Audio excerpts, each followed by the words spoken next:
Okay, so you want to know why everybody's suddenly talking about war in Europe again? Mm. Like it's back in the headlines big time. Yeah. We're doing a deep dive today on some analysis straight out of Nato. Right. And honestly, it's kind of scary stuff. I'd say so.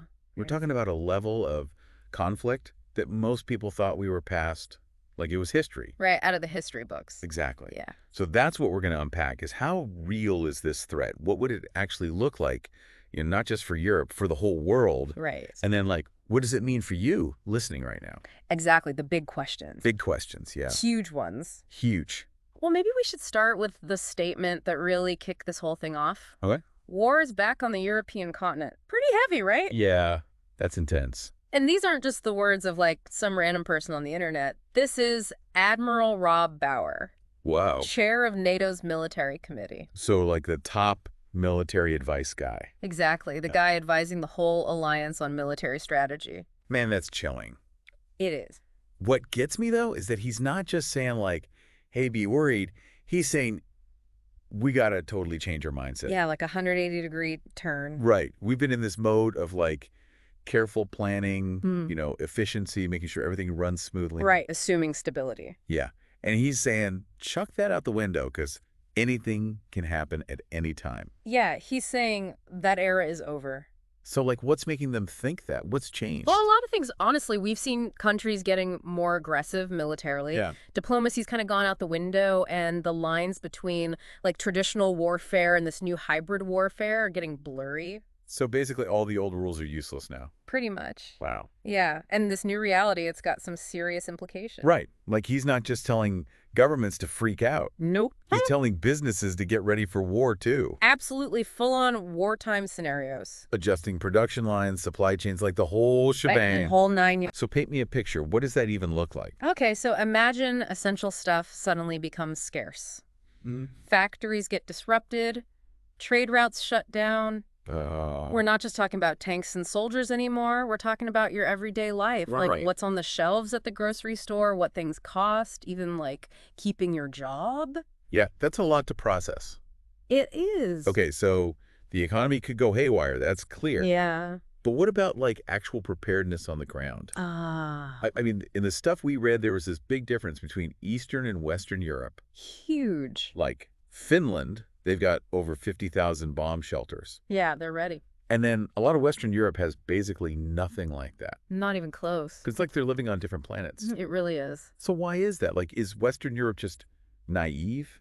I wouldn't say naive. It's more like different experiences have shaped their thinking. Okay, how so? Well, a lot of Eastern European countries, they've seen conflict and occupation like it was yesterday. Oh, right. That vulnerability, it's always in the back of their minds. Makes sense. Western Europe, though, they've had it pretty good for a long time, peace and stability. So they took their eye off the ball.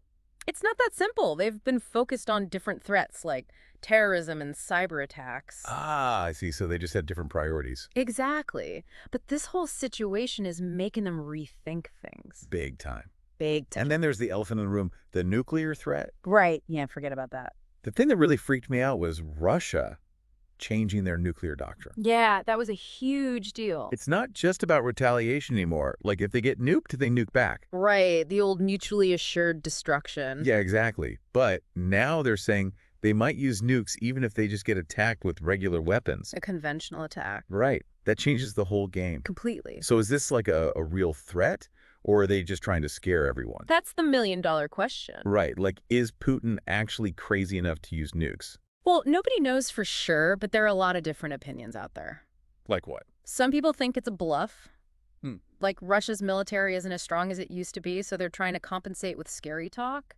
Oh, so like overcompensating? Exactly. But then others think it's a calculated move. Okay. Like they know it'll paralyze the West because nobody wants to risk a nuclear war. So it's like a mind game. Yeah, psychological warfare. Man, that's messed up. It is. And regardless of why they're saying it, the consequences would be insane. Oh, absolutely. I mean, even a small nuclear war would be devastating for the whole world. We're talking millions dead, immediate environmental damage, and like a nuclear winter that screws up food supplies everywhere. That's apocalyptic. It really is. So where does this leave us? Increased risk of war in Europe, the economy could crash and burn, and we might all get nuked. That's a lot, I know. It's putting it mildly. But hey, knowledge is power, right? True. The more you understand about all this, the better prepared you'll be. So, like, survive the apocalypse. Well, to deal with whatever comes next.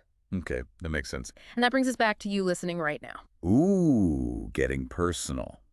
Think about it. If war breaks out in Europe, what happens in your country? Yeah, good question. Do you get dragged into it? What about the economy? That's scary to think about. It's tough, but it's worth thinking about. Right. Better to be prepared. Exactly.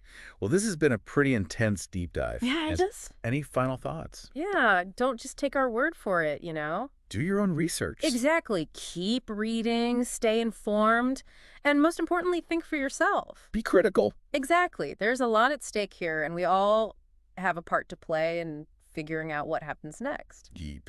Very deep. All right, everyone. Thanks for tuning in. Stay safe out there. And we'll catch you next time. See it. Bye. Bye.